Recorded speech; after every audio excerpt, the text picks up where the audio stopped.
Yo, what is good? What is good? What is good, beautiful people? Of course, you know who I be. Good Doc, Dr. Mike TV, back again, once again, with a real one, man. I just want to have this conversation real quick. I don't plan to be before you very long, but if I am, apologies in advance.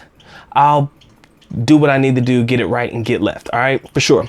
First time to the channel, guys, like, subscribe, do all the good things, all right? Knock that out. You want to become familiar with the extracurricular activities, Patreon, ebooks, all of that stuff listed in the link in the description there below. Now, although some people may say, Doc, you're not qualified to talk on this particular topic of conversation, I'm still going to talk on this particular topic of conversation. It's through my own experiences in dealing with friends that have been OFWs, which have caused me to come to the conclusion that this particular video needs to be made. We've talked about it in passing, I am sure. With all of the videos that are on this catalog, I would be out of my mind to think that I haven't talked about this conversation in passing. But I wanted to talk to you guys real quick about being the breadwinner in the Philippine household, you know, and what it actually means to be an OFW, overseas Filipino worker, abroad. And I've known quite a few people who have gone abroad and have earned money in dinars, earned money in that's the Kuwaiti dinar, the dirhams over in UAE, you name it, man. They've made money in Saudi riyals, you named it, even the US dollar, Canadian dollar. I've known plenty of people who have earned a living in many different parts of the world, being, you know, an OFW from many different backgrounds. I mean, labor field, of course, nurses as well, and also engineers, and of course those that are just maids for the most part. I've known people who have worked in a multitude of different industries, and one of the main things that a lot of my friends tell me about is, you know, you always got family members trying to hit you up for money. Now, shout out to my big brother O'Shea Duke Jackson, man. He did a podcast on this one recently that I caught, and you know, they were talking about it from the black community perspective in reference to, you know, if you're the one that actually makes it out and, you know, you're the one making all the money, you're making the dough, you know, the effect it could have on, you know, all your family members standing there with a handout or looking for a handout, you know, especially if they come from the poor mindset and mentality where, you know, nothing good can ever come of it. All right. So, yes, it does plague probably just about every community on God's green earth. I do believe that it doesn't plague any communities more than the African American community, the African community, and any third world community. But those three specific, well, not African Americans is not third world, but again, the African American community in the United States, and in the third world countries, the African community, and as well as the Philippine community. I think these are the three top communities where this particular topic of conversation plagues individuals the most, because when you're the one that makes it, when you're the one that gets out of the country, speaking from my Filipino and African standpoint, but more so we're talking about my Filipinos, when you're the one that actually makes it out, everybody's super effing excited that you made it out, because now it's not as if they're happy that you just made it out. They're happy because A, you made it out and now you can send money home. You see, and that's where things get interesting. They're happy only for their own benefit. And trust me, there are a lot of stories I could share, but I'm gonna keep them to myself, because the shit I've heard and the shit I've seen, it gets really fucked up over time. You know, in reference to working your ass off in the United States or whatever country you're in as a Filipino, working your hands to the bone, doing all this shit, sending your money home, probably more than 2/3 of your salary outside of what you keep for yourself to pay your bills. And then you come home to nothing. You come home to people who have spent all your money, all because their mentality is, well, they're working, it's okay. We don't have to save this money now. We don't have to do anything with this money now. We don't have to create any businesses or anything that can help generate more money for ourselves now, because they're going to be working here tomorrow and that check's going to come in next month and the next month and the next month. The expectation is what fucks up a lot of these communities.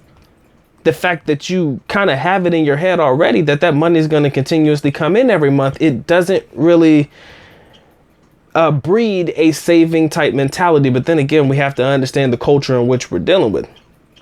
I love my Filipino brethren, but Philippines is not a save first mentality type of culture. The Philippines, I repeat, is not a save first mentality type of culture. They are a spend first mentality type of culture. Does that not sound a little bit familiar to you guys? Dealing with the African American community, first pair of J's come out, man. The freshest pair of new J's come out. Gotta get that. You know what I'm saying? It's okay. I'll put it on my credit card. I'll pay it later. You know, does that not remind you of probably some of your own relatives and family members? Because, ladies and gentlemen, I could go down a list of people that will remind me of, for sure. But we're not going there today. But because in the Philippines, they have a spend first mentality, and they're not really worried about it because they know that money is going to continuously come in, at least in the moment. It's like, what are you going to do if your particular offspring or cousin or whatever, whoever's sending the money from whatever country they're working in, what happens if they lose their job?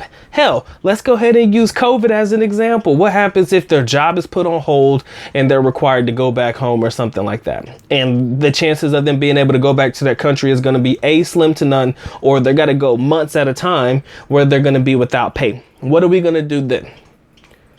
It's like, yo, we all back to broke.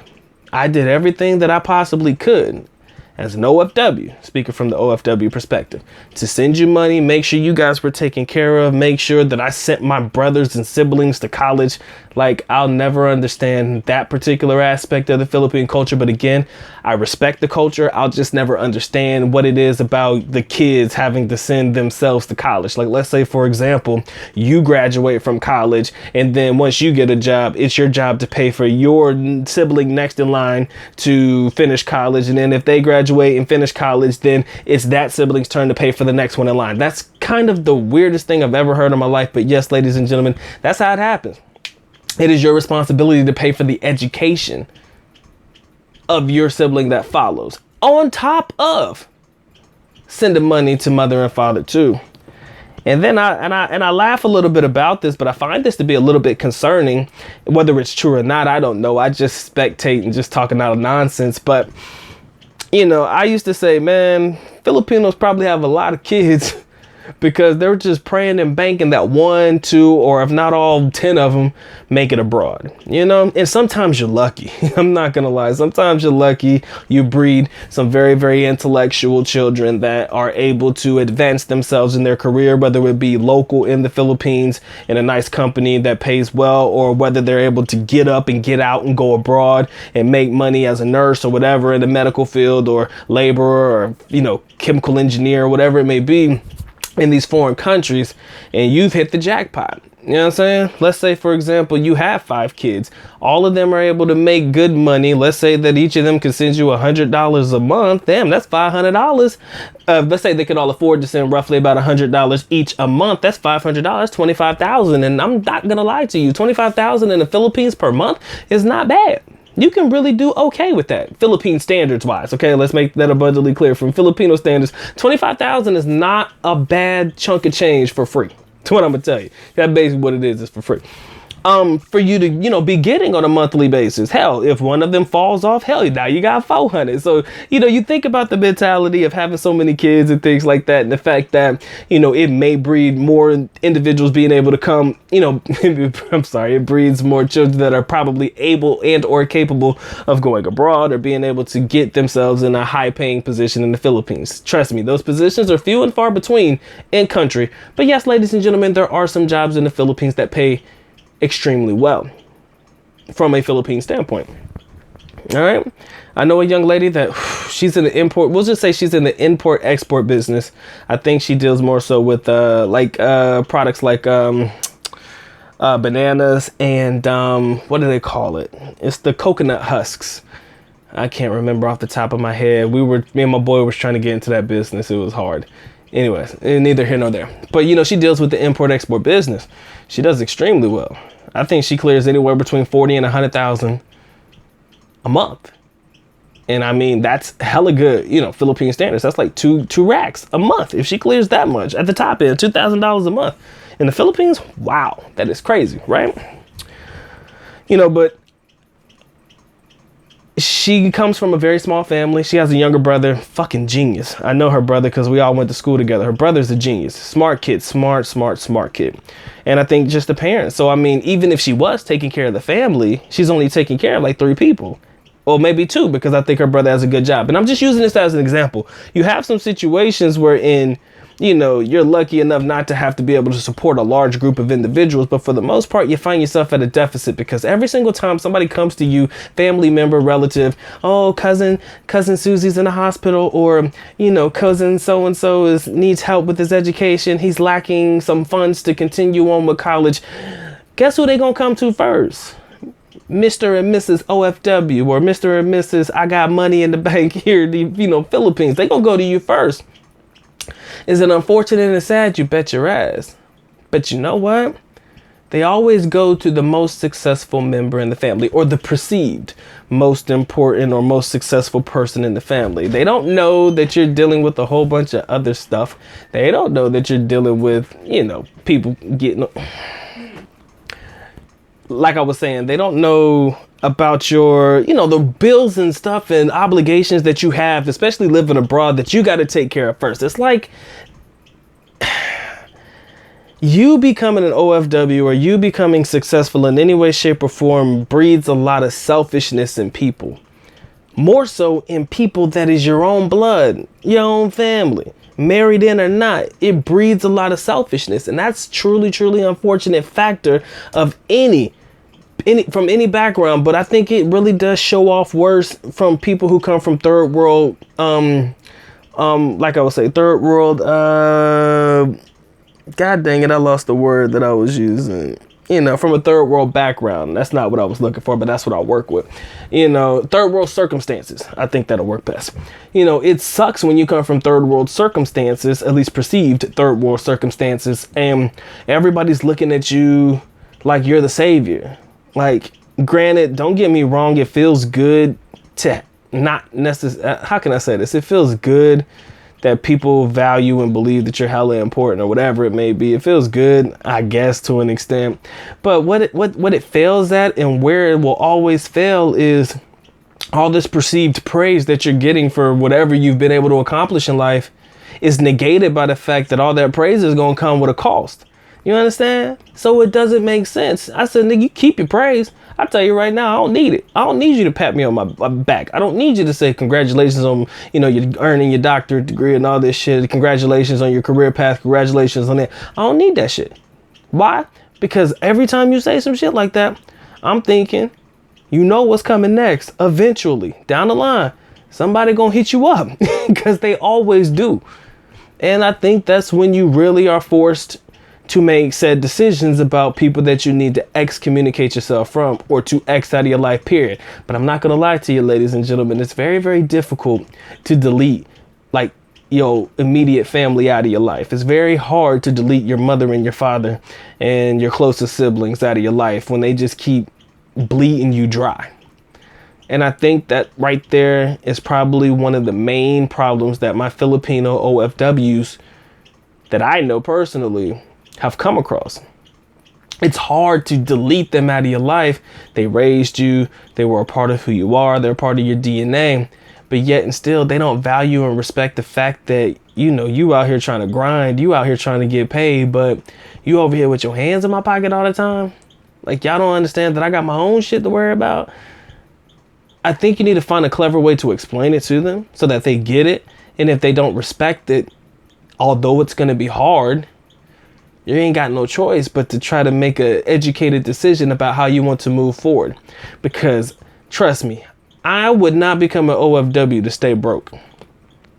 Trust me, I'm a selfish person. I'll be honest with you. If I'm OFW, I'm doing that shit for me first. Family second. Okay? It's for me first. Family second. You dig? But in the Philippines, you got to understand, man, the family dynamic is hard to get yourself away from. If it becomes a problem or an issue, it's very, very hard to subtract yourself from that. People have a tendency to make you feel guilty about what you don't do for them. people have a tendency to have short-sighted, short-minded, and short memories, wherein they literally forget the last thing that you just done for them if you say no for the next thing that they ask from you. So I just wanted to have this conversation. Where it's going, I don't know. All I can say is that I feel their pain. Luckily for me, and my family makeup. Like I said, I come from a very, very small family. I got an older brother who's in the military. He's fine. He's doing very well for himself. My father's retired military. Trust me, that man is doing very well for himself. My mother, who I love dearly, like I said, she's good. She's still working and everything like that. And nobody, like my grandmother or anybody, they're not looking at Michael like, okay, well, now you are where you are now. Granted, I'm not rich or anything. Granted, I'm not hella successful. I consider myself to be successful from the stage at which I am in life. But nobody's looking at Michael like, okay, now you need to start contributing. Now it's time for you to start kicking back. You understand? And my family never raised me that way. But in the Philippines, I almost feel like they breed their children to be that way. You're going to take care of us when you get older and you start making money. You're going to take care of us as soon as you get your first job out of college. I don't care if you're only making $5,000 as a call center agent, fresh out of college. I'm taking at least $2,500 of that, and that's going to go towards house bills and shit. Although it sounds very demanding and strict, I want you to understand that's kind of how it works in some households. Not all. But in some households, that's literally how it works. Sometimes it's $3K and I'm gonna leave you with $2,000, and that's what you got to work with until your next paycheck on your own. Don't even get to enjoy your own damn money. Ain't that about a bitch? But this is the true real life conversation, and I probably won't get nothing but 100 damn views on this video if I'm lucky. But this will be one of the realest videos that the Good Doc ever makes, because you got to understand and be able to feel where they're coming from. And I know the struggle, ladies and gentlemen. I've seen the struggle firsthand. And quite frankly, me making this video was more so just to get it out. Whether you watch it or not, it's up to you. Bahalaka. I don't care. I just wanted to let you guys know, whether you make it this far in the video. Damn near 17 plus minutes in. Good God. I guess I was really talking myself to death. Whether you make it this far in the video or not, just being real, guys, I'm just sitting here just letting you guys know, and I'm just giving it to you raw real, because I have no other choice but to give it to you. I like it. And it really does shed some light on the struggles and the plights of being an OFW overseas. It's a challenge. You think it's just a challenge trying to get into the job, fit into the job, and, you know, hopefully these people will like you and respect you enough to give you the respect that you deserve, outside of the fight of actually trying to fit in where you are in these OFW countries. You got to deal with fucking family members always constantly hitting you up for the dollar or the peso or the dirham or the real, whatever it may be. Some of you are lucky enough to be able to stand your ground, say, no, I can't do it this month. I can't do it right now. I'll do it when I can. Some of you are there. A lot of you are not. Some of you are there. A lot of you are not. And because of that, ladies and gentlemen, that's just the way it is. All right. So that's been a Good Doc's rant, man. I hope that I said something beneficial. There was literally no point in the video other than just getting some things off my chest about my personal experiences dealing with my OFW brethren, and, you know, just, you know, being able to let them know that I at least feel where they're coming from. Granted, it hasn't happened to me, but I would be remiss if I didn't tell you that I haven't had people come at me asking for money because of where I am now as opposed to where I was. You know, it would be dumb for me not to tell you that I haven't had people hit me up. I'm easy to say no to the majority of them, but sometimes you just can't say no. Sometimes they guilt you in to it where they won't allow you to say no. And I think that's highly disappointing and truly unfortunate. But again, being an OFW coming from a third world country is hard. I can't lie. So, you know, show some respect to them OFWs, man. I'd put some spec on their name, man. They do what they do out there, and I fucks with them. So, ladies and gentlemen, that's been my time, man. Hope you guys are blessed, man. Doc is out. Take care. Be easy. Peace.